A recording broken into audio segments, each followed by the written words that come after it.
Okay students, since you have studied about combination of resistors, so next topic is heating effect of electric current. Now when we are talking about heating effect is what? When the current flows through a conductor, the heat energy is generated in the conductor. And why the heat energy is generated? You all have studied the opposition, which is due to the resistor. Resistance is what? It is a property to oppose the flow of electrons, and due to this opposition only the heat energy is developed in the resistor. Okay, so you must have observed that if you supply current to any of the electrical devices, after some time it gets heated up. So on what factors does this heating effect depends? We will discuss those factors. First of all, heating effect, it is denoted by symbol H. It is denoted by symbol H, and since it's a type of energy, therefore its SI unit is joule, that is represented by capital J. Now first of all, heating effect depends on, it is directly proportional to the square of the current. Okay, if you will increase the current, then square times the heating effect will increase in that appliance. Second, it is directly proportional to the resistance of the wire. If you will increase the resistance, the heating effect will increase. And third is time.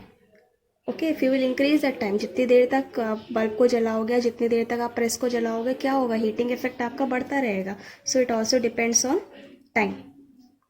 So when you combine these three formulas, you get a formula H is proportional to I square RT. We replace the proportionality sign with a constant. Here we will take it as 1. So the final formula is H is equal to I square RT.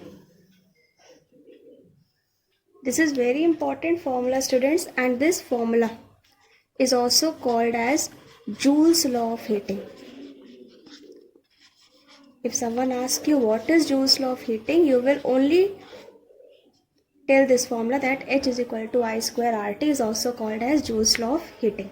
Students, there are three formulas of heating effect which we will study. So let us start with derivation of these formulas.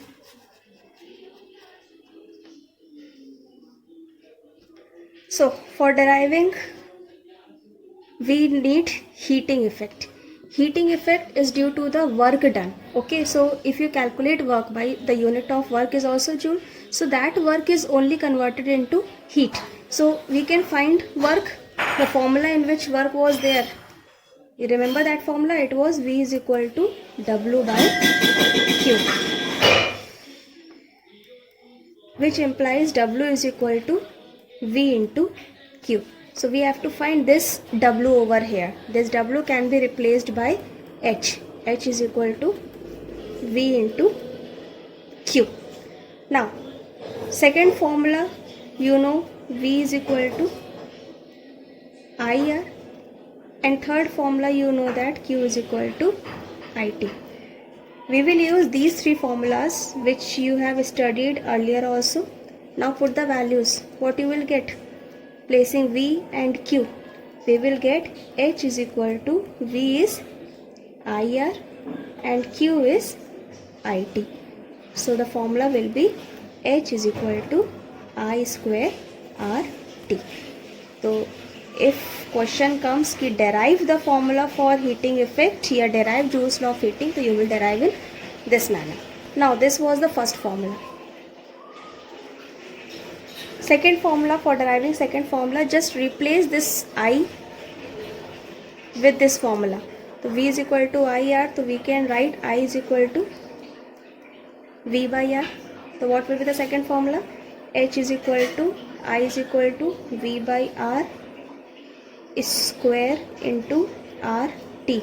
So H is equal to V square upon R square into RT. This will be cancelled out. H is equal to V square by RT. This is our second formula. This is our second formula. And for deriving third formula, what you will do? just replace R. How you will replace R? R will be equal to V by I. Use Ohm's law only. So what will be our third formula? H is equal to I square. In place of R, write down V by I into T. I will be cancelled out. Formula will be H is equal to IVT, or we can write it as VIT. This is our third formula for heating effect. So you have to learn these three formulas, because if any question current and resistance will be given, you will use this formula. Potential difference and R is given, then you will use this formula, and V and I is given, then you will this formula.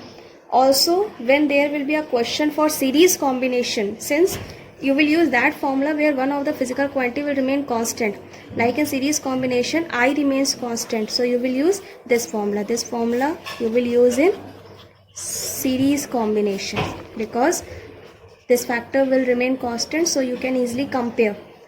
This formula you will use in parallel combination, and if a single resistor is given or resistor is not given, potential difference and current is given, then you can use this formula. Okay, so now we will study about power in our next lecture. So go through it properly and learn all the formulas. Okay.